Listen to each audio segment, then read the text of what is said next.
Sí, ya que se vayan uniendo. Muy bien. Muy bien, pues buenas noches a todos los que nos hacen favor de acompañar. Como cada jueves aquí estamos. El día de hoy nos acompañan el profesor Cuitláhuac Oviedo, el profesor Chen Yu Cheng, y bueno, hoy tenemos una plática, pues no digamos atípica, pero queremos iniciar con el complemento que nos faltó la semana pasada debido a los problemas técnicos que tuvimos con la invitada desde África, que hoy aquí está con nosotros desde Etiopía. Entonces le vamos a pedir a la licenciada Grecia que nos pueda regalar algún comentario sobre la región, ¿no? Sobre todo porque esa semana se ha celebrado el Día de África.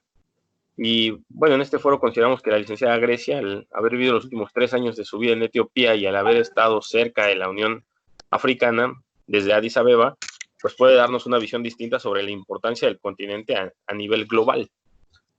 Entonces, pues queremos presentar y dar la bienvenida a la licenciada Grecia González, que también es politécnica, licenciada en negocios internacionales, y pues sin más preámbulo, licenciada, ¿nos puedes comentar algo sobre esto?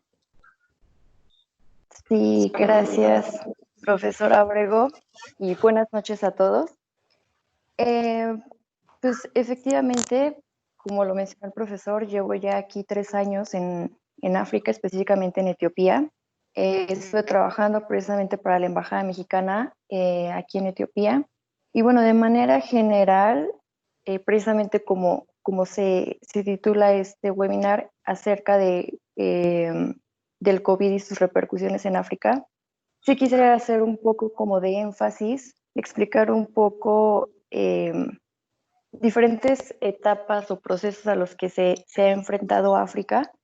Dentro de ellos, se ha caracterizado sobre todo África porque ha sobrevivido a muchas pandemias o enfermedades, que justamente a mí me tocaron presenciar algunas de ellas, pero afortunadamente no me enfermé de eso.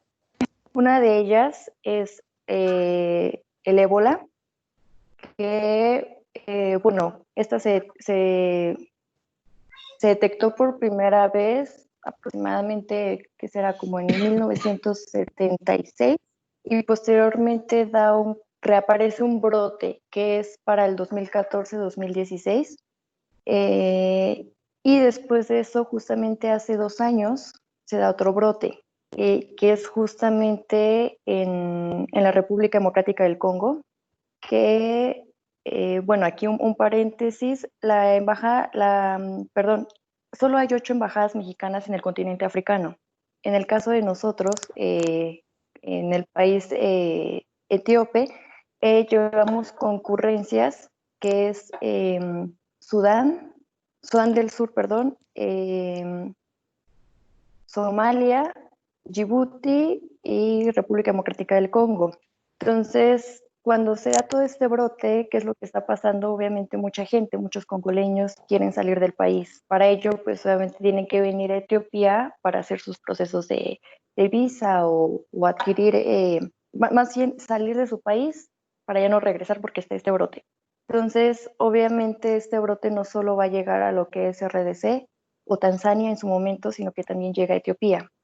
En el caso de Etiopía también se ha caracterizado porque se da un brote de cólera, que en su momento el gobierno había dicho que no era cólera, pero meses después, por los síntomas que se están presentando y sobre todo a niños, es cuando dicen, bueno, efectivamente sí es cólera. Y no solo esto, sino, digo, esto ha existido creo que durante muchos años, las hambrunas, que estas nunca van a terminar y que Etiopía también se caracteriza por eso. Y obviamente, ¿cómo se ve afectado esto? O más bien, ¿quiénes se ven afectados? Internamente hay muchos desplazamientos, interna y externamente, provocando que obviamente estos campos de refugiados ya estén al tope de gente. ¿Y qué está pasando ahorita con este brote del coronavirus?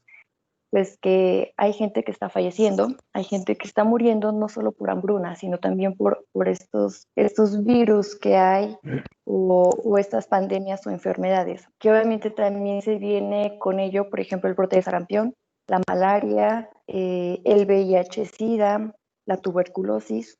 Entonces, nos quedamos pensando como en un ámbito de, bueno, ¿y por qué solamente se afecta a África o qué está pasando en otros países? ¿Cuál es o cómo están participando las organizaciones internacionales? Como lo mencionaba el profesor Abrego, aquí está la sede de la Unión Africana, que es lo que le da como mayor importancia o mayor auge a lo que es Etiopía. ¿Cómo participa la Unión Africana en este tipo de pandemias o enfermedades, o sea, en este tipo de ayudas humanitarias? Que no solo es la Unión Africana, también se hace un acompañamiento con lo que es la Comisión Económica para África de las Naciones Unidas, que también aquí tiene la sede. Hay un trabajo en conjunto con ellos, que obviamente esto viene desde lo que son las cumbres que se hacen periódicamente cada año, a excepciones de cumbres extraordinarias, que son que vienen encabezadas por los jefes de Estado y de Gobierno de los países africanos. Durante todas estas cumbres, que en su momento me tocó participar y que obviamente México tiene un papel importante ahí porque ocupa un lugar o un asiento permanente en calidad de observador, lo que nos da a nosotros la oportunidad de poder participar en este tipo de eventos o eventos paralelos con otras naciones africanas, en este caso, bueno, con embajadas africanas.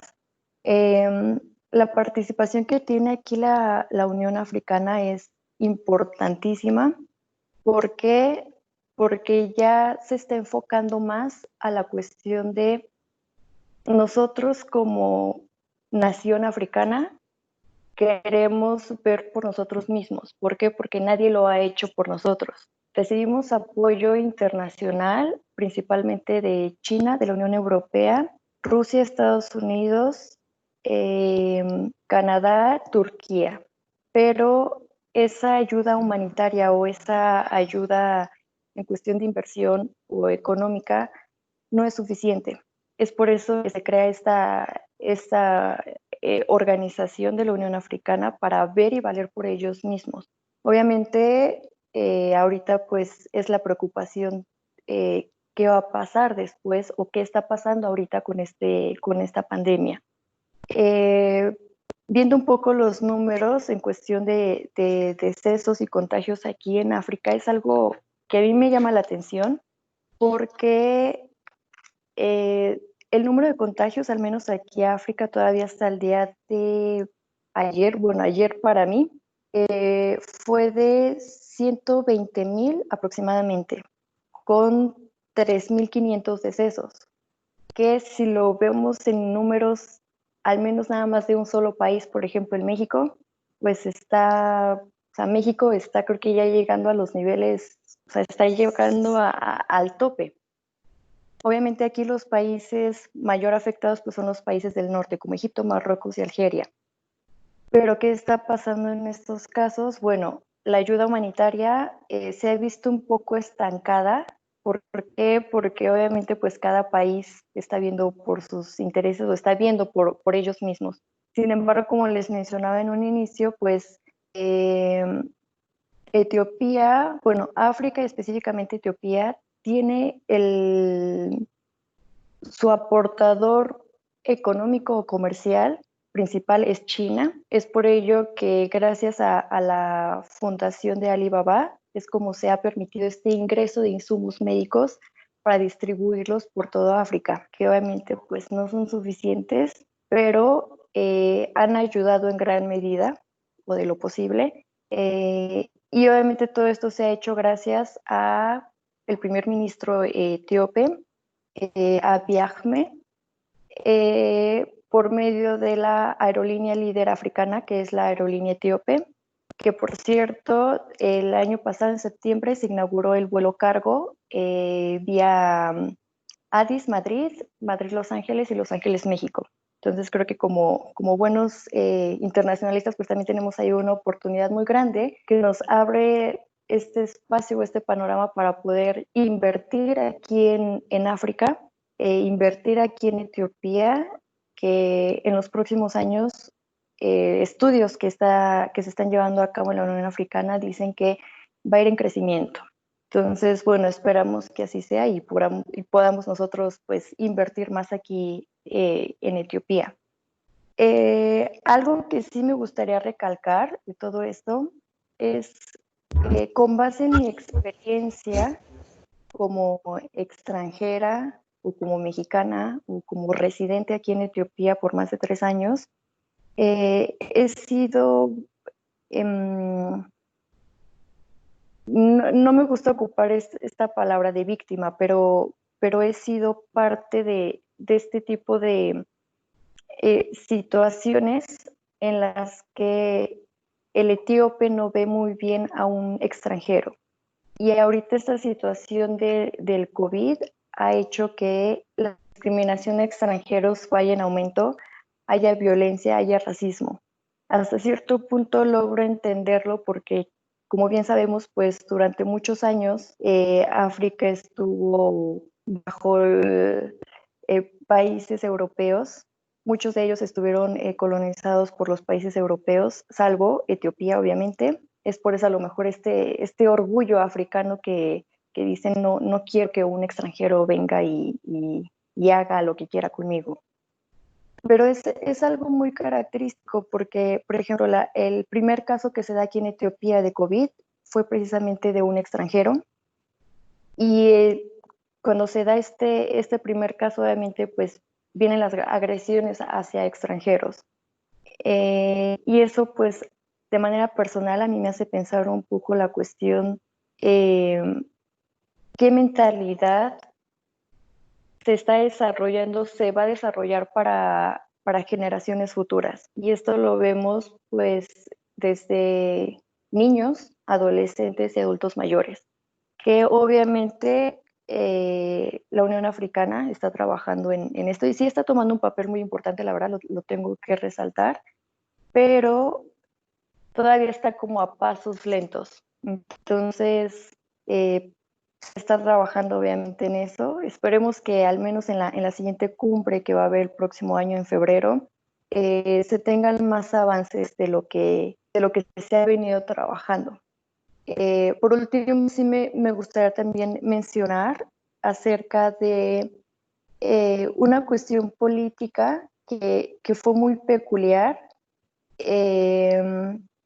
Durante este año se iban a llevar a cabo elecciones aquí en África, alrededor de unos 10 países.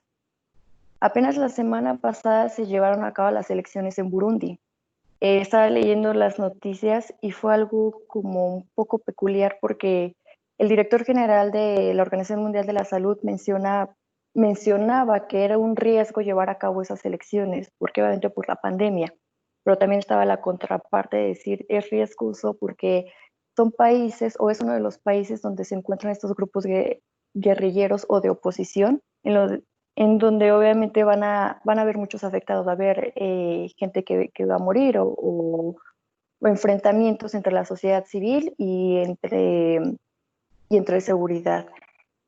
Pero aún así no les importó. Ellos decían, yo prefiero morir ahorita formado para votar y cambiar este régimen, morir por el COVID formado en lugar de morir porque el gobierno no me está ayudando. En el caso contrario, Etiopía también tenía sus elecciones para este mes. Se cambiaron obviamente hasta agosto y bueno, obviamente está como en veremos porque pues la situación aún no ha mejorado. Y bueno, de manera general, digo, mi experiencia aquí con o sin pandemia, con o sin enfermedades, ha sido muy grata. Muchos de ustedes me han preguntado cómo es vivir aquí en África, cómo es vivir aquí en Etiopía. De los países que yo he visitado aquí en África, cada uno tiene algo muy peculiar, hablando ideológicamente, hablando culturalmente, hablando políticamente, socialmente. Son, es un continente o un universo lleno de muchas cosas, que aprendes de todo. Tanto he ido a países árabes o de descendencia árabe, países que fueron colonizados por Gran Bretaña, países musulmanes, eh, he ido a islas aquí y la verdad es algo que no te imaginas, es algo a lo que no estás acostumbrado y algo que no piensas o idealizas que realmente eso es África. Yo sí a mí me gustaría que leyéramos un poco más de eso y no nos quedemos con esa idea de que África solo hay hambrunas, que África solo hay enfermedades, que África solo es gente negra, que África es gente ignorante. Me gustaría que visualizáramos más allá de eso porque hay más cosas de las que hay que aprender aquí de África. Y me gustaría recomendarles un libro que se llama Ébano, que precisamente nos habla un poco de esta cuestión de África, o sea, desde otro punto de vista, o sea, no solo quedándonos como con una mente cuadrada, o sea, nos abre nuestro panorama y eso es lo que me ha hecho a mí, o sea, traer ya una mente más abierta y conocer más de este mundo que se llama África. Muy bien, pues muchísimas gracias, Grecia. Es un gusto y bueno, vaya que nos has complementado bastante la plática de la semana pasada porque por ahí tuvimos algunas conversaciones en las que platicábamos un poco sobre la posición de África en el mundo, ¿no? Y creo que con esto que tú nos comentas, pues nos aclaras un poco más el panorama, sobre todo la visión de un extranjero en África, ¿no? Yo me quedo con esto último que decías, ¿no? En donde no estigmaticemos la situación de África, es una región muy diversa y bueno, al contrario, como internacionalistas incluso se puede tener la opción de conocerle y de aprovecharle, ¿no? Que es lo que están haciendo algunas naciones a nivel global, ¿no? En el caso, lo mencionamos la semana pasada, en el caso de Etiopía, pues los chinos lo están haciendo bastante bien, ¿no? Por ahí van. Entonces, pues me parece muy valiosa tu aportación. Ojalá las personas que nos están escuchando puedan entenderla, puedan investigar, que les cause un poquito más de pues no sé, de curiosidad para poder contactarte a ti o contactar a cualquier persona o investigar, indagar un poquito más sobre la región. Te agradecemos tu comentario. Nuevamente, pues fue una pena que la semana pasada no pudiéramos estar toda la conversación, pero con lo que nos estás mencionando el día de hoy nos ayudas muchísimo, te agradecemos y te invitamos a que nos sigas escuchando, al fin que ya te despertaste, ¿no? Sí, claro. Porque ahora queremos platicar, si nos lo permites y si nos lo permiten los demás, los compañeros, pues queremos empezar con otra región del mundo que también es importante y que, pues por lo menos acá en México está un poco olvidada, ¿no? La región que nos corresponde, pues es Oceanía. Y para ello, pues le hemos pedido al licenciado Eric Strebel que nos acompañe y nos comente, según su experiencia como business manager para el gobierno neozelandés, pues el panorama no solo de Nueva Zelanda, sino de Oceanía, como consecuencia del COVID-19. Yo quisiera, antes que empecemos con las preguntas y que le vayamos dando la bienvenida al licenciado Eric, pues es importante recordar que Eric Strebel es egresado de la licenciatura en negocios internacionales del Instituto Politécnico Nacional y que cuenta también con estudios de maestría, una maestría más bien, terminada por la Universidad de Sussex en Inglaterra, titulada Conflict, Security and Development. Además de estos estudios profesionales, Eric ha trabajado para la Embajada de Nueva Zelanda en México en diferentes periodos, desde el 2014 y hasta la fecha, en donde administra proyectos relacionados a la minería, las energías renovables, la manufactura, la logística y la seguridad. Entonces, pues nuevamente damos la bienvenida a Eric. Gracias por acompañarnos el día de hoy y a los profesores Cuitláhuac y Chen que nos acompañan como cada semana, ¿no? Entonces, si les parece, podemos iniciar con esta región oceánica y una pregunta principal con la que tendríamos que empezar y que parece a veces que no es tan relevante, pero cuando nosotros hablamos de Oceanía, pues principalmente tenemos dos naciones, Australia y Nueva Zelanda, y usualmente pues, tratamos de pensar que son lo mismo, ¿no? Es como si habláramos de la región de Norteamérica y dijéramos, pues es que Estados Unidos y Canadá son lo mismo. Entonces, me parece que para iniciar, nos podrían ilustrar un poquito, profesor Cuitláhuac, ¿cuáles son las diferencias entre Australia y Nueva Zelanda? Buena pregunta, ¿eh? Creo que aquí el que tendría que hablar el experto, Eric Strebel, más que yo. Él está metido en eso porque realmente es un área que no he leído mucho. Señor, por favor, le cedo la palabra. Gracias, profe.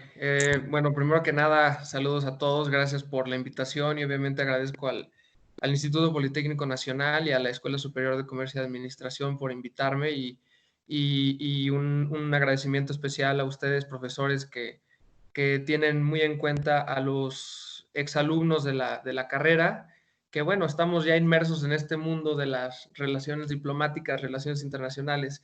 Y bueno, como bien explicaba Fernando, pues digo, son dos naciones completamente diferentes, aunque si entendemos que Oceanía no solamente la comprenden Australia y Nueva Zelanda, sino también las islas micronesias, polinesias, etcétera. Las economías, casi todas en esa región, son que están en vías de desarrollo. Sin embargo, si vemos el perfil de Australia y Nueva Zelanda, son perfiles similares, sin embargo, tienen diferentes características en la manera en la que ellos ejecutan su economía, la manera en la que ellos internamente producen leyes, producen el policy making, como le llaman. Y es muy interesante analizar el contraste de un país de cerca de 24 millones de personas como es Australia versus 5 millones de personas que es Nueva Zelanda, ¿no?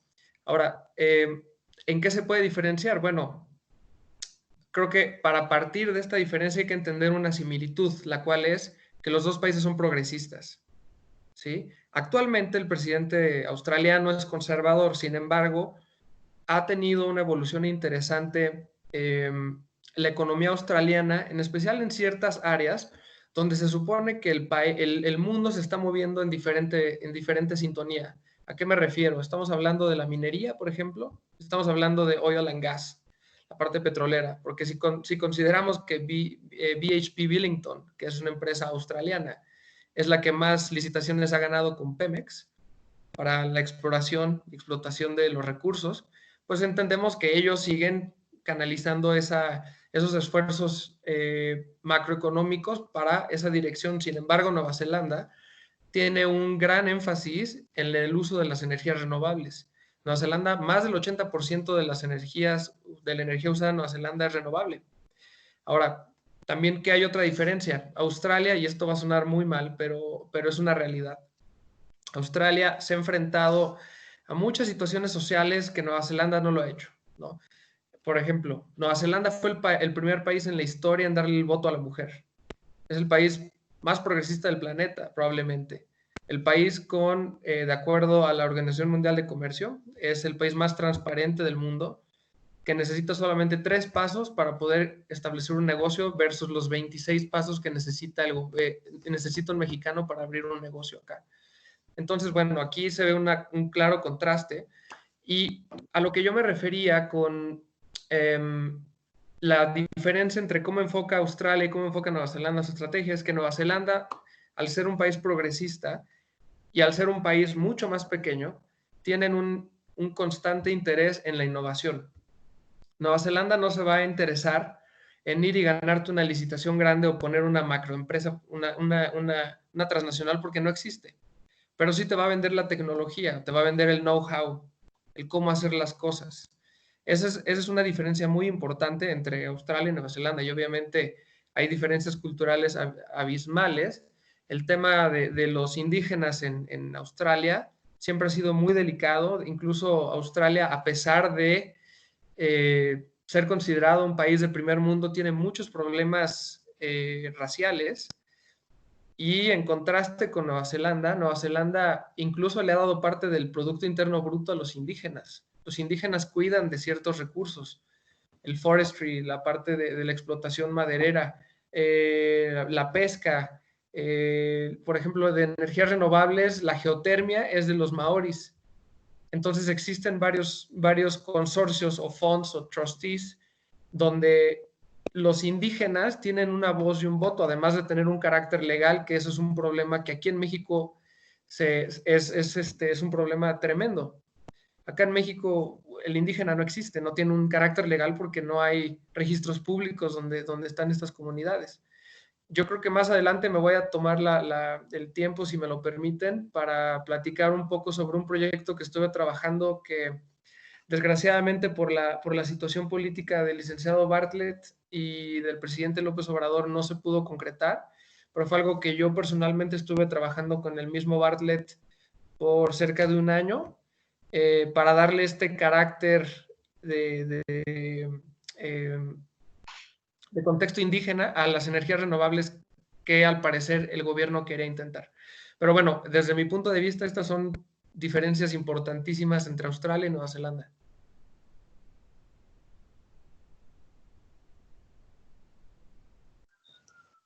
Profesor Chen, ¿nos pudieras apoyar con algún comentario?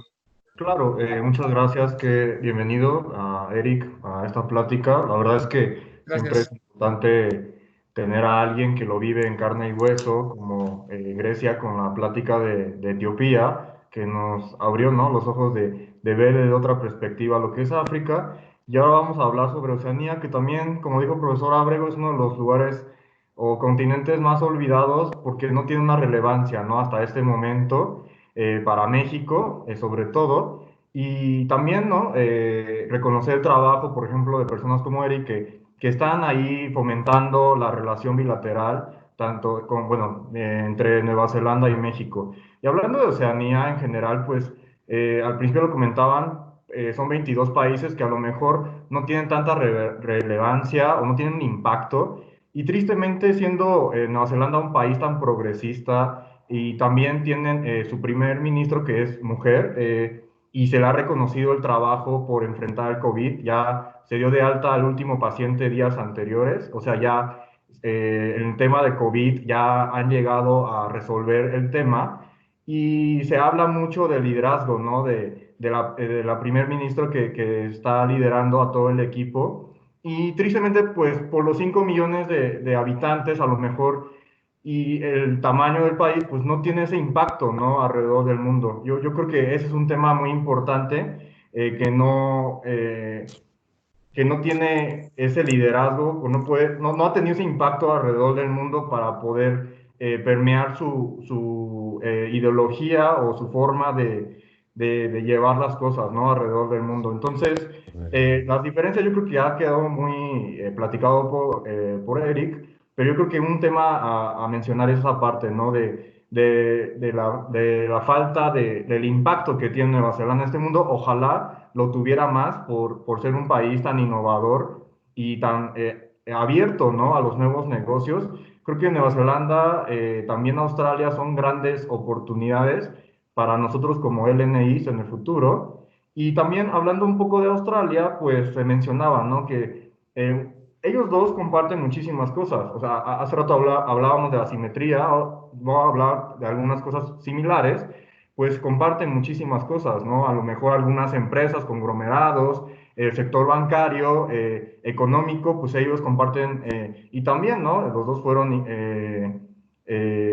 tienen como a reina a Isabel II, entonces comparten también muchísimas cosas en cuanto a cultura. Y Australia, pues en los últimos años ha dependido muchísimo de la exportación de minería y también de energía hacia China principalmente. De hecho, en los últimos 5 años, la economía, bueno, la relación en estos dos países ha incrementado hasta el 45%. Y esto ha sido principalmente de materia prima, que lo platicábamos en clases pasadas, desde el hemisferio sur hacia países que pues se puede decir, desarrollados, ¿no? Entonces, creeríamos que no, este continente no tiene tanta relevancia, pero si hablábamos de minerías, hablábamos de agricultura, de madera, de la tala de árboles, pues ellos marcan una tendencia muy fuerte, ¿no? y juegan un papel. De hecho, tienen un tratado de libre comercio entre ellos dos y se ha buscado tener como una integración más cercana con todo el sureste asiático, con lo que platicábamos la vez pasada, ¿no? De que el sureste asiático está creciendo en temas de maquila y transformación y pues obviamente necesitan de mayor cantidad de materia prima, que esto viene muy fuerte por parte de Oceanía. Ahí está mi comentario. Sí, perdón, maestro, que me gustaría participar en este punto. Retomando algunos puntos que había mencionado Eric, eh, un claro ejemplo de cuál es la diferencia entre Nueva Zelanda y Australia es su equipo de rugby.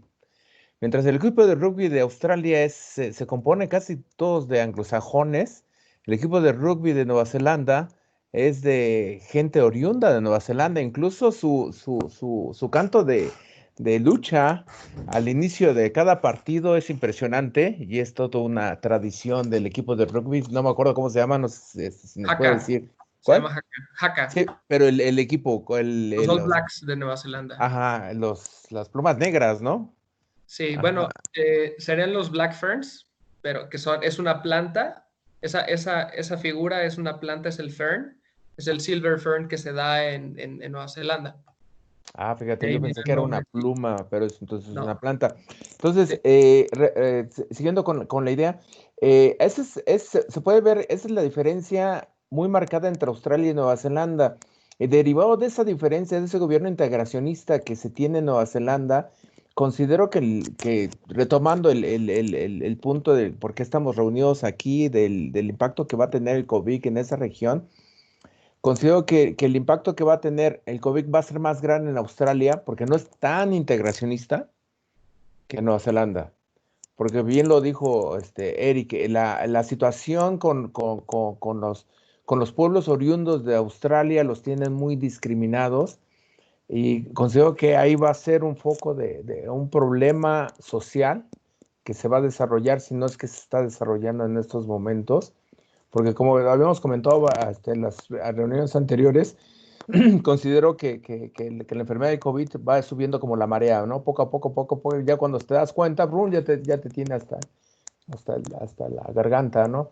Entonces, considero que por ahí va la situación, en la diferencia entre cómo se están manejando las cosas en Australia con respecto a Nueva Zelanda. Correcto. Gracias, maestro Abrego, por favor. Sí, gracias. Pues muy interesante, ¿no?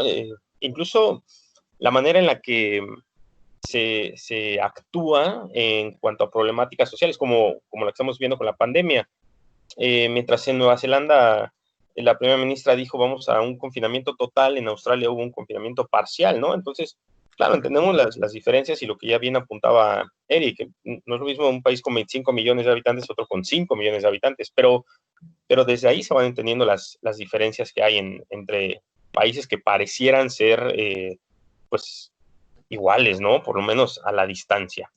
Sin embargo, pues a pesar de estos y aclarados estos puntos, y me parece que muy interesante, yo les quiero preparar otra pregunta que tiene que ver con esta región y cuál es la importancia que tiene Oceanía para el mundo, porque pues estaba yo revisando algunos datos y resulta que Australia está por ahí entrando en algunos problemas económicos, comerciales con China, ¿no? Que es su principal socio comercial.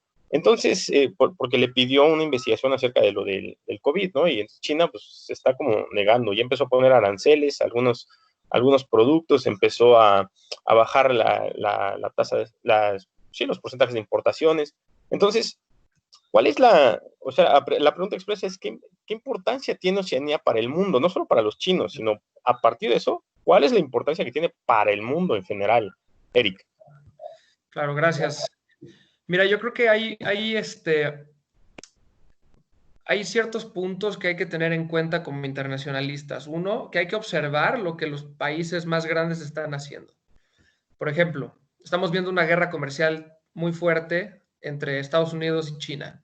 Eso afectó el valor de la moneda en Estados Unidos y ha subido, como sabemos. También esto fue alterado por la guerra petrolera con los saudis y los rusos. ¿Okay? ¿Esto que nos está dictando? Nos está dictando una tendencia del orden mundial en cuanto a hacia dónde se va a mover la energía.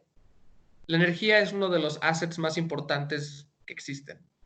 Entonces, si vemos cuál es la relevancia que tiene Oceanía, y obviamente yo no puedo hablar por Australia, pero sí puedo hablar por Nueva Zelanda, es que Nueva Zelanda se está apoyando del tratado que ellos inventaron, que es el TPP o el CPTPP.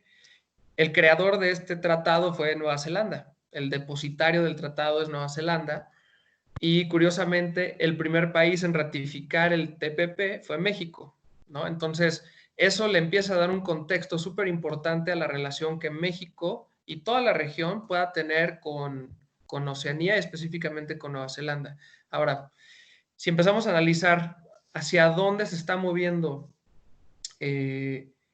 la parte económica, viéndolo desde los ojos de un mexicano hacia Oceanía, nosotros mexicanos tenemos una bronca con la negociación del Telecan, ¿no? Empieza la guerra comercial, la imposición de aranceles en el acero, etcétera, etcétera. El sector automotriz empieza a venir abajo, empieza a haber una serie de complicaciones, se van una serie de empresas, empieza la renegociación. Tú como canciller tienes que buscar vías de acceso para otros mercados, y México, siendo uno de los países que tiene la mayor cantidad de tratados de libre comercio, pues entendiendo que necesitan crear vínculos fuertes en la región, no solamente con Australia y Nueva Zelanda, sino todo Asia-Pacífico, y países que puedan constituir también esta zona comercial fuerte, que es el Ring of Fire, ¿no? Que es que lo constituye desde Chile, Perú, vas para arriba, México, Canadá, das la vuelta y está Japón, está Singapur, está, bueno, Nueva Zelanda, está, bueno, hay una serie de países importantes, son 11 los miembros del TPP, y bueno, entonces tú entiendes como mexicano que necesitas tener esta seguridad con países que son fuertes y que además entienden las necesidades que tú como mexicano puedas tener para sacar tus productos, ¿no? Por ejemplo, los productos perecederos que se producen acá en México tienen mucha valía en esa zona. En toda la zona de Asia-Pacífico tiene mucho valor. O sea, te estoy hablando que yo cuando estuve en Nueva Zelanda, puedo poner un ejemplo muy tonto, a lo mejor no suena o no le da el contexto profesional que yo le quisiera dar, pero yo al momento de ir al supermercado en Nueva Zelanda hace 2 años, un aguacate costaba cerca de $8, un aguacate. Entonces, tú dime si no hay una fuente de ingresos interesante para los exportadores de aguacate de México hacia esa zona. Y no solamente está Nueva Zelanda, están países que son poderosos económicamente, pero que, como bien decía el profesor Chen, a lo mejor no tienen la proyección, pero eso no les quita la relevancia a nivel internacional, como es Singapur, ¿no? Singapur también tiene un carácter interesante en cuanto a cómo se ha movido el comercio. Ahora, viéndolo desde los ojos del TPP, hacia dónde nosotros queremos ir como gobierno, hablo ahora como gobierno de Nueva Zelanda, pues queremos obviamente atacar esos huecos que están dejando de manera natural estas guerras comerciales, ¿no? La tendencia del mundo, y por eso existe el Acuerdo de París para erradicar la emisión de carbono, es precisamente atacar esos beneficios a través de tecnologías, a través de servicios, a través del delivery, de cómo se hacen las cosas de acuerdo a un contexto social, que es muy importante.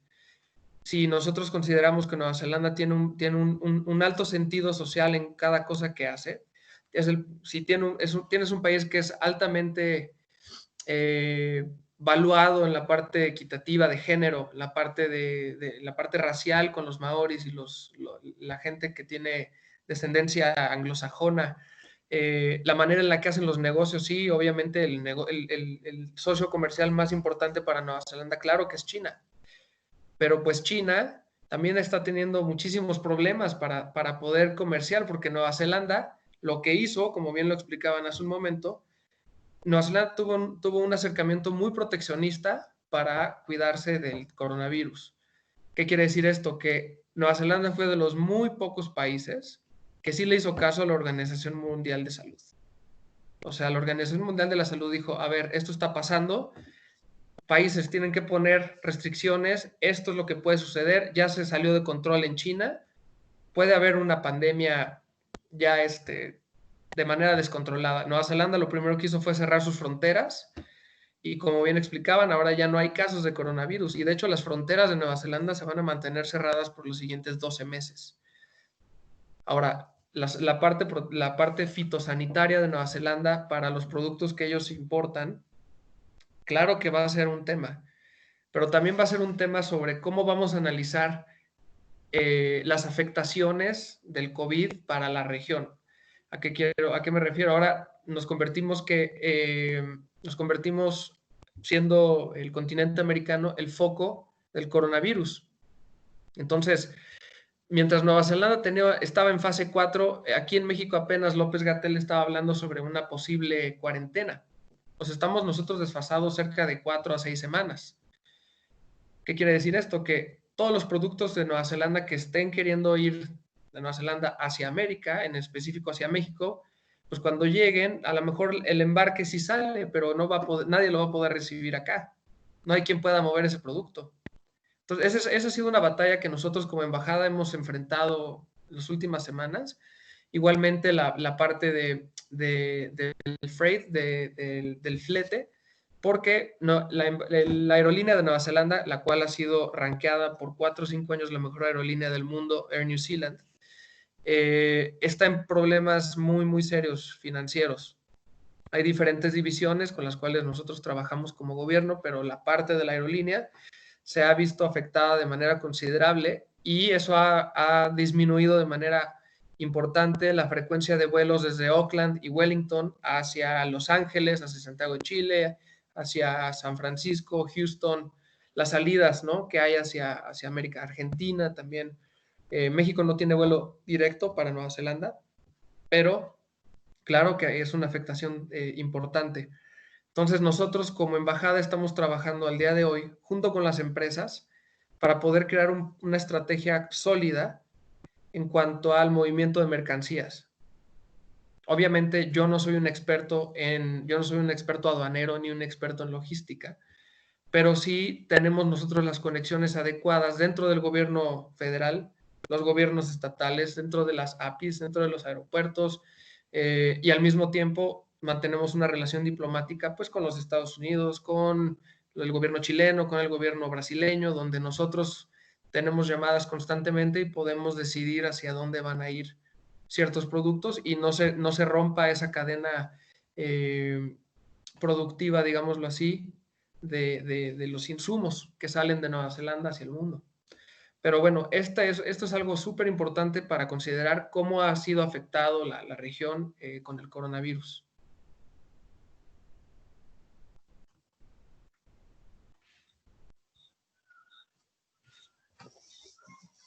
Adelante, maestros, por favor. Ok, entonces continúo con lo que, si me permiten, con lo que mencionaba Eric. Uno de los temas importantes es, yo creo que ya llegando a estas instancias, ya hablando de Oceanía, ya hemos hablado de las potencias, de Europa, de Asia, de América Latina, pues yo creo que todos los bloques o las regiones tienen su papel, ¿no?, en el mundo y todos, de acuerdo a su situación geopolítica, pues van a tener un papel, o sea, ya sea de proveedor, ya sea de desarrollo, ya sea de maquila, etcétera.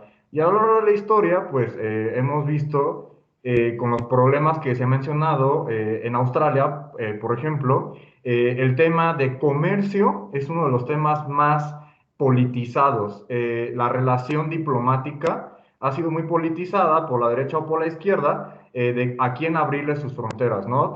Hablábamos hace rato de los grupos étnicos que hay en Australia, que son muy diversos, y eso también han buscado como poder abarcar a todos los grupos, ¿no?, étnicos que hay en Australia, pero los mismos han politizado el tema de si abrir las fronteras o no. Entonces, la importancia de Australia, pues ya lo mencionábamos, la minería, la materia prima, pues ha sido muy inestable en los últimos años y hasta las relaciones bilaterales, por ejemplo, con países como Japón, Corea del Sur, sureste asiático como Indonesia, han sido como muy afectados o han sido como muy no tan estables como quisiera uno ser. Y también las relaciones con las empresas, principalmente Australia, no ha sido tan atractivo para las otras empresas. Por eso les ha faltado dar un paso más para ser mucho más atractivo por todos esos problemas que habíamos mencionado. Y Nueva Zelanda, como lo mencionó Eric, a pesar de que sea un país progresista, un país innovador, pues también, ¿no? Lo vemos con el ejemplo de Aerolínea, que ahorita está enfrentando situaciones económicas, problemas económicos, es porque tampoco ha sido tan atractivo, ¿no? Para los otros países. Yo creo que falta ese impulso o esa de hacer voz para que los otros países o inversionistas puedan voltear a ver al continente oceánico. Profesor Cuitláhuac. Su micrófono Perdón, está perdón. apagado. Sí, sí, muchas gracias. Estaba prendiendo el micrófono. Sí, con respecto a lo que estaba comentando, Eric, lo voy a retomar. Sí, Nueva Zelanda incluso invitamos al embajador hace, ¿qué? 2 años, que diera una plática ahí acerca del TPP en la ESCA, que estuvo maravillosa esa plática. Y con respecto al TPP, también hay que mencionar bueno, quiero mencionar que Nueva Zelanda es observador de la Alianza del Pacífico. Nueva Zelanda y Singapur parece que se quieren integrar. Ahí no he seguido más la información derivado pues, de esta administración que tenemos. Pero sí está sí se quiere meter mucho Nueva Zelanda. Fíjate que me llamó mucho la atención ahorita lo que estaba comentando también nuestro invitado de honor aquí con respecto al comercio, las posibles repercusiones que se pueden tener con respecto al comercio. Porque si bien no recuerdo, esa plática que dio el embajador en Nueva Zelanda en la ESCA, le hice una pregunta acerca de las negociaciones, sobre todo de los lácteos. Sí. Entonces, con respecto a México, con respecto a los lácteos de Nueva Zelanda, y que fue un estire y afloje, una situación política muy delicada, Sí. que afortunadamente llegó a buen puerto. Entonces, ¿por qué? ¿Por qué llegó a buen puerto? Porque ambos países están interesados en el comercio el comercio bilateral. Entonces, por eso se llegó a buen puerto. Pero Claro. ahora, con respecto a los bandazos que se está dando esta administración, que primero dices, tú sal a comer, los besos y abrazos, y ahora que dicen, no, pues, ¿sabes qué? Siempre se usa el cubrebocas. Entonces, pues eso da incertidumbre política, ¿no? No da confianza. Y tal vez podamos perder una capacidad de negociación, podamos perder una capacidad comercial o una oportunidad comercial, mejor dicho, por esos vaivenes. Entonces, ¿qué repercusiones se pueden tener aquí en México? Por ahí leí un editorialista no me acuerdo si el Excelsior o el Financiero, que se está fortaleciendo mucho la federación porque los estados están retomando su soberanía, dicen, no, espérate, nosotros vamos a seguir por acá. Eh, entonces, posiblemente por ahí puede salir la situación de que los estados puedan empezar a hacer negociaciones sin tomar en cuenta la federación. Ese por un lado, pero el otro, aparte de los vaivenes, unos problemas de corrupción que no se han podido, corrupción y pues el narcotráfico, la violencia, que parece ser que están controlando ciertos sectores del puerto del que está en Michoacán. Entonces sí tenemos varios problemas que podemos perder esas oportunidades comerciales que tenemos que podríamos tener para con Nueva Zelanda y pues, échale lo del COVID, pues peor tantito, ¿no? Esa es mi participación en este momento. Sí, Sí, muchas. Adelante, Eric, por favor. Gracias. Me gustaría nada más hacer un comentario sobre lo que decía el profesor Cuitláhuac, porque sí es algo muy delicado. Y aprovechando que ustedes han tenido la posibilidad de conocer a nuestro ahora ex embajador, Mark Sinclair, la situación que nosotros, fíjate, Nueva Zelanda a mí me dio instrucciones claras hace cerca de 2 años y me dice, a ver, hay una oportunidad importante con países latinoamericanos, ayúdanos a detectar con quiénes. para crear una especie de vínculo para las energías renovables. Naturalmente yo veo y siempre he visto mucho potencial en mi país, ¿no? Y al final del día es mi país y yo quiero que mi país se empape de ciertos comportamientos y conductas que son benéficas al final del día. Entonces yo empecé a trabajar y me asignaron líder de ese proyecto, que era un proyecto con la Comisión Federal de Electricidad, y era para llevar programas de energías renovables enfocados a la geotermia con un contexto social indígena. ¿Cuál era mi intención aquí? Mi intención era que CFE, al momento de resolver querer resolver sus problemas con esos famosísimos contratos legados con la administración anterior de Peña Nieto, y al querer abrir el sector energético a la competencia, pero no solventando y no fortaleciendo a tu empresa productiva del Estado, pues obviamente había una discrepancia terrible y tenían que darle una fuerza hacia las energías renovables. Entonces empezamos esta negociación donde estas energías renovables tenían que tener un contexto social. A mí me pareció un plan perfecto. ¿Por qué? Pues por el problema que les explicaba hace un ratito. Es importante saber qué está pasando en México en ese contexto indígena, que fue el que les platiqué, donde el indígena no existe. Nuestro racional, como Nueva Zelanda, fue, ok, nosotros siendo un país altamente inclusivo, vamos a trabajar con la CFE para que la CFE sea dueño, amo y señor de sus sitios geotérmicos, sitios hidroeléctricos, plantas hidroeléctricas, plantas eólicas, ciclos combinados, etc. Ustedes son los amos y señores de ese lugar, pero tienen que saber cómo se hacen las cosas. Nosotros, Nueva Zelanda, nos ofrecemos a firmar un vínculo de gobierno a gobierno para lograr esto. Ok, bueno. Ahí ves a Eric y al embajador hablándole al ministro de Economía de Nueva Zelanda para que venga. Y ahí vino, nos reunimos con Bartlett, firmamos este acuerdo y empezamos a trabajar. Y obviamente sobre la marcha fueron saliendo, hubo muchos matices, hubieron muchos matices que al día de hoy ya los puedo platicar porque la administración se encargó de despedazarlo. Pero en su momento fue algo que nos pidieron muchísima discreción y que no podíamos revelar lo que querían hacer, bueno, intereses de empresas, intereses de otros partidos políticos, y etcétera, etcétera.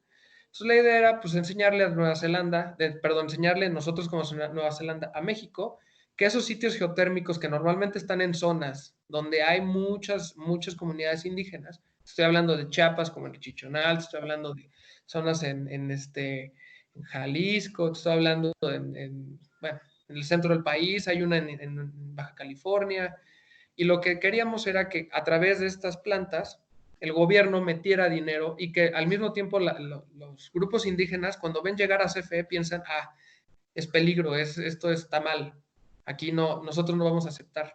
Pero si tú llegas con una misión diplomática conformada por maorís, van a hablar de indígena a indígena, ¿no? Creo que agarra un matiz completamente diferente y este matiz empieza a tomar cierto contexto ya relevante para una sociedad, porque convences a los indígenas a trabajar con el Estado. El Estado entiende la importancia de los grupos indígenas. El Estado le invierte dinero al formalizar una negociación internacional. Nos usan como un driver, como le llaman, para poder traer esta infraestructura y que sean autosustentables, ¿no? Incluso me hablaron en algún momento algo de las mini hidros, le llaman ellos, en CFE le llaman mini hidros, las mini plantas hidroeléctricas. ¿Y qué sucede? Que los grupos indígenas iban a ser los que trabajaran en ese sitio.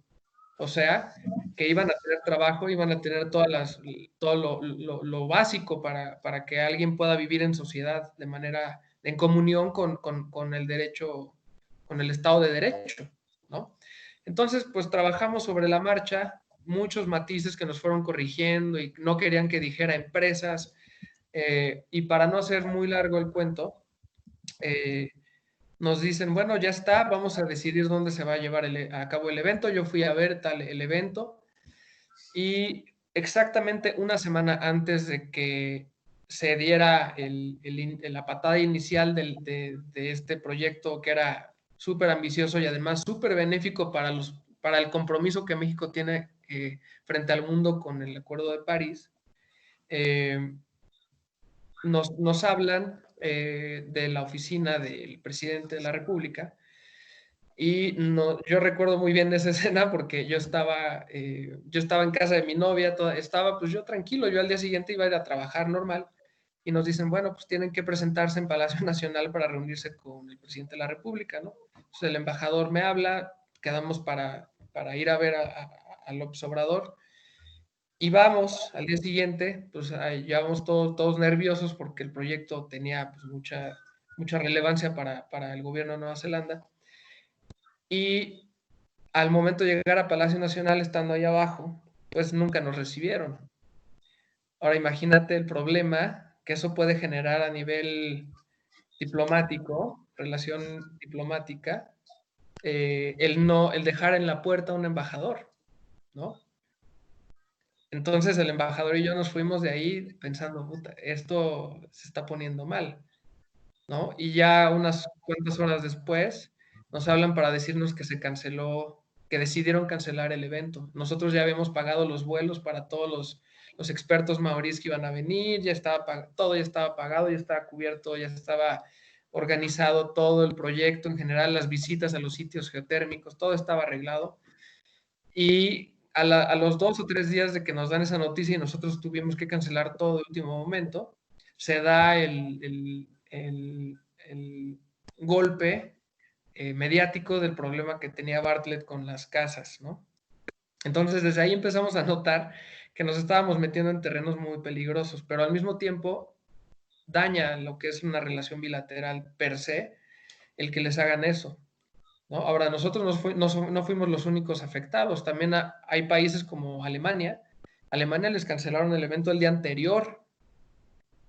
O sea, ellos ya tenían a los directores de Siemens y tenían a un montón de gente súper importante acá y de un día para el otro van para atrás. Entonces, imagínate la imagen que México le está dando al mundo en cuanto a la inestabilidad económica, inestabilidad política y yo lo diría muy claramente, inestabilidad geopolítica. Esa incertidumbre geopolítica que genera AMLO a través de ciertos vínculos que cree que está enlazando, pero al mismo tiempo lo ven con malos ojos en otros países que él cree que son aliados y es todo un desastre, pues eso genera mucha incertidumbre. Nosotros lo hemos visto y estoy confiado que todos los alumnos presentes de negocios internacionales están al tanto de la fuga de inversión privada que ha sufrido México en los últimos meses, ¿no? Obviamente va a haber quien proteja a AMLO y va a haber quien vaya en contra, pero yo creo que el tiempo de dejar que la 4T haga su trabajo se está empezando a agotar y no solamente está afectando a nuestro país, está afectando a otros países también. Sí, las repercusiones están muy fuertes porque incluso también Canadá ya también levantó la mano diciendo, oye, pues, ¿qué pasó aquí, no? O sea, es tanto Canadá como Alemania brincaron al Finlandia y Nueva respecto. Zelanda, esos fueron los 4 países. Sí. Sí. Si me permiten, pues escuchando el comentario muy puntual de Eric y entendiendo que, bueno, también hay por ahí otros 3 países en cuanto a índices muy importantes, por ejemplo, el índice de desarrollo humano, hablando de Canadá, de Finlandia, ¿no? De Nueva Zelanda, son importantes. Y en el entendido de que, pues que en México nuestra cuestión política es muy difícil, ¿no? Como bien lo decía Eric, habrá quien esté a favor del gobierno actual, habrá quien esté en contra, habrá quien no le interese en lo más mínimo, pero la realidad es que pues, nosotros estamos dejando ir oportunidades importantes con algunos países y que pues no podemos hacer nada en contra de esas políticas. Nosotros desde nuestra posición, ¿no? O sea, no somos las personas que deciden en este orden internacional. Pero yo cambiaría entonces un poco para terminar con la última pregunta, si me lo permiten. En este entendido, en este orden de ideas de que existen países como México que no permiten el desarrollo, que no lo fomentan y que a pesar de que lo fomenten, pues lo truncan de alguna u otra forma, ¿cómo puede, yo me refiero a la región oceánica, pero bueno, puede ser Australia, Nueva Zelanda, como gusten, cómo pueden estos países sacar ventaja del mundo ahora a partir del COVID-19, ¿no? O sea, ¿qué tienen que hacer estos países para sacar ventaja? ¿Hacia dónde se tienen que orientar? ¿Cuál es?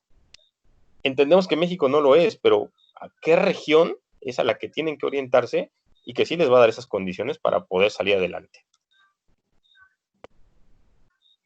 Ok, entonces creo que me toca a mí. O Eric, ¿vas primero? Bueno. No, Sí. adelante. Adelante, Chem. Gracias. Platicábamos de los papeles, ¿no? De cada región o cada bloque. Pues Australia, al igual que México, forma de MICTA, ¿no? De este nuevo grupo selecto de economías, junto a Indonesia, Corea, etcétera.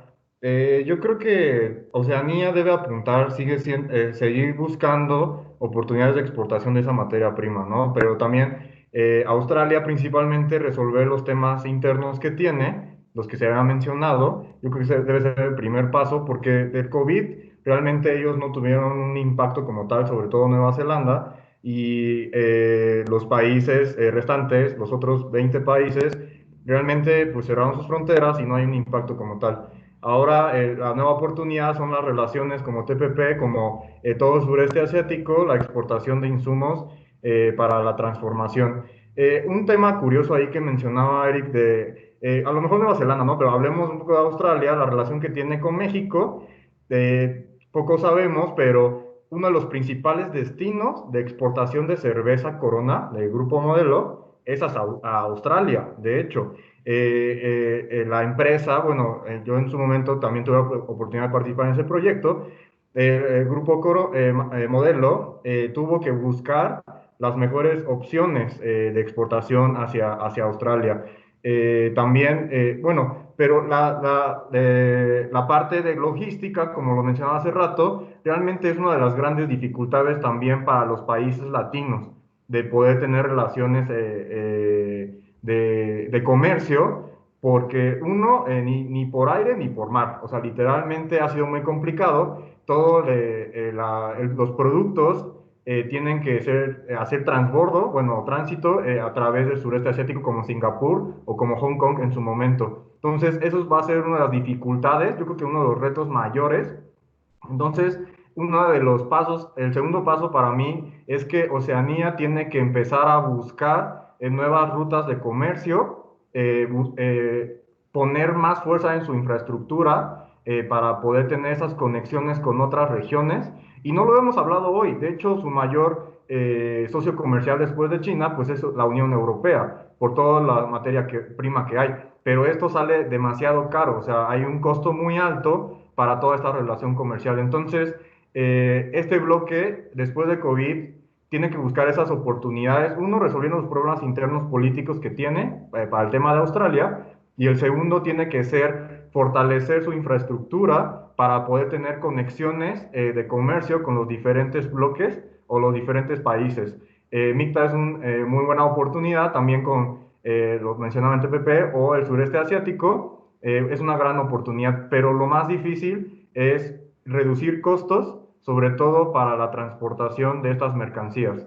Ejemplo muy rápido es un contenedor de cerveza que va para Australia. Si el directo va a Singapur, tardas 15, 16 días en llegar. Pero para llegar a Australia, muchas veces por el espacio, por los costos, etcétera, podía tardar hasta un mes un contenedor en llegar hasta Australia y no le sumemos el tiempo de despacho, etcétera. Entonces vemos las complicaciones, ¿no?, que tiene ese continente también alejado, ¿no?, de los demás para hacer comercio.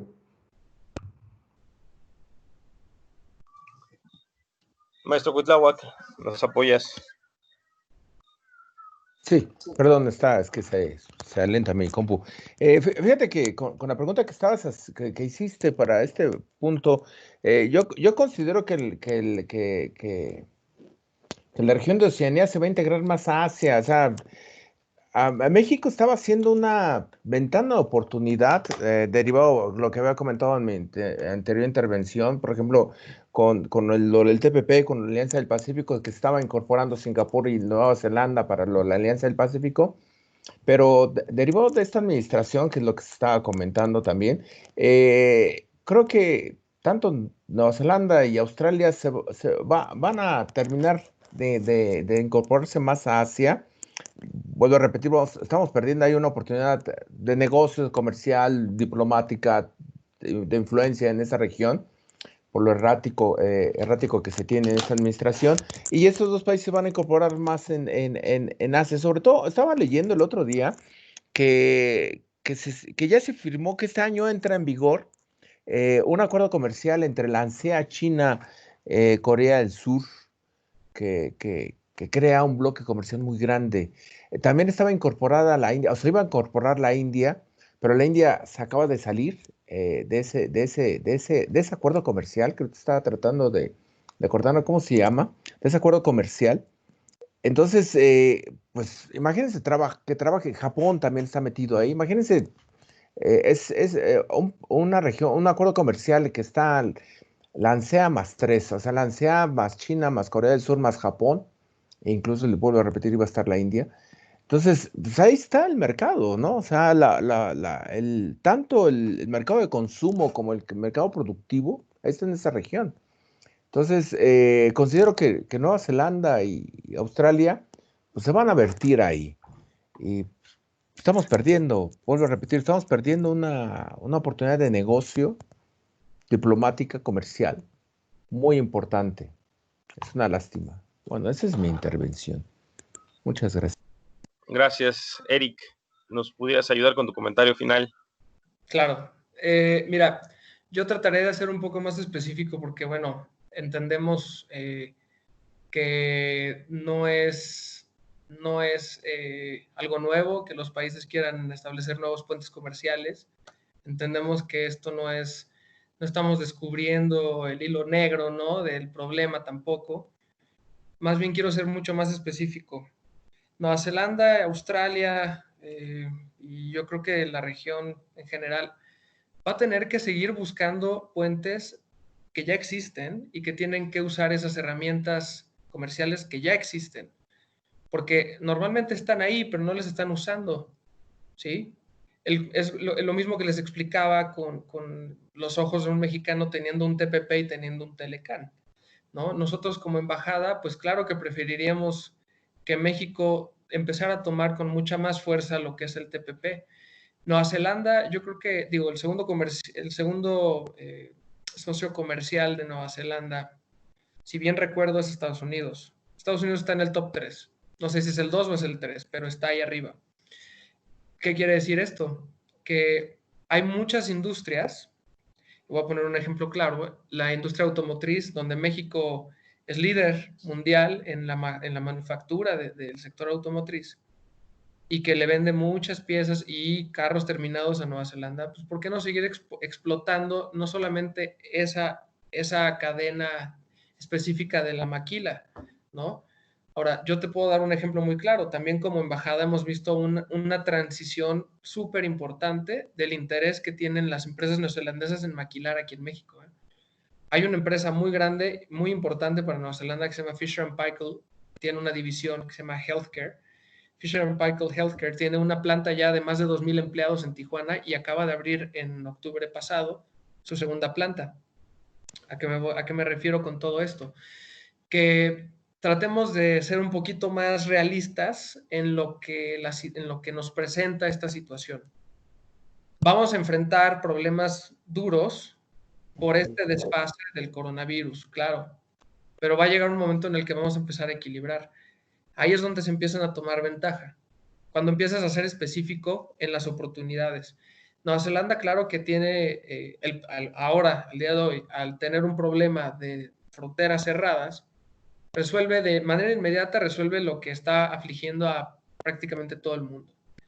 Pero a la larga va a poder ser un país que venga a proponer, que venga a decir, ¿sabes qué? Sí, nos desfasamos a lo mejor en la parte comercial, en la parte de logística, en la parte de taxes, ¿no? Hemos visto en la embajada también un movimiento muy interesante sobre el uso de ciertas tecnologías para la parte fiscal, o cosas tan sencillas del uso diario como el uso del contactless payment, ¿no? Que las tarjetas de crédito traen el contactless. En algunos establecimientos aquí en México ya lo puedes usar, pero no es el común denominador. Y eso va dictando muchas barreras no arancelarias que evitan que un país pueda ser candidato ideal para seguir negociando. Ahora, Nueva Zelanda, claro, las afectaciones, sí, por supuesto que lo que está pasando con China es un golpe duro a la economía de Nueva Zelanda, pero Nueva Zelanda también tiene una capacidad muy interesante del autoconsumo. Entonces, si lo vemos desde una manera mucho más objetiva, mucho más realista, Nueva Zelanda, claro que está yendo sobre una marea que no es específica de Nueva Zelanda, sino que es una tendencia mundial a la cual le va a poder dar vuelta y va a poder tomar mucha más fuerza en el futuro. Yo calculo, por el ejercicio que hemos estado viendo, que en un máximo de 3 a 4 años, Nueva Zelanda va a agarrar un nuevo matiz, porque no solamente el tema comercial frente a las Américas va a ser otro, porque ya va a existir un TPP sumamente instalado. Cabe recalcarle a los alumnos que el TPP fue firmado el 30 de diciembre del 2018, que fue todo un truco, porque obviamente al momento de firmarse el tratado se inicia desde el año 0 y hay aranceles que se van desgravando año con año. Entonces, prácticamente pasó día y medio y ya entraron al año 1, donde muchos aranceles ya se habían desgravado. Ahorita estamos en el año 2. Entonces, si le damos todavía más tiempo a que estos aranceles se vayan desgravando, que vaya a haber mucha más interacción comercial en ciertos productos que para México son importantes para exportación, creo que hay una ventana muy importante de oportunidad para Nueva Zelanda. Porque bueno, creo que al día de hoy sabemos muy bien que los problemas que un país cualquiera, no solo Nueva Zelanda, está enfrentando con el COVID, sus implicaciones, pues sí, va muy de la mano en la parte logística, va muy de la mano en la parte aduanera, va muy de la mano en la parte fitosanitaria, que es muy importante, va muy de la mano en la parte de la energía, pero pues también hay un papel muy importante ahí, ¿no? Donde Nueva Zelanda tiene un papel muy, muy, muy importante en el emprendedurismo, es junto con Israel los países que más empresas producen. Entonces, si estamos entendiendo que muchos negocios de Nueva Zelanda son familiares, obviamente el gobierno ha implementado una estrategia que incluye mi trabajo para que estas empresas no mueran en el camino y puedan sobrevivir esta ola de inestabilidad y de una nueva realidad donde el que tenga mejor tecnología, el que tenga mejor capacidad de adaptación, va a poder salir adelante. Y como mencionaba, eventualmente Nueva Zelanda va a poder salir airoso de este problema.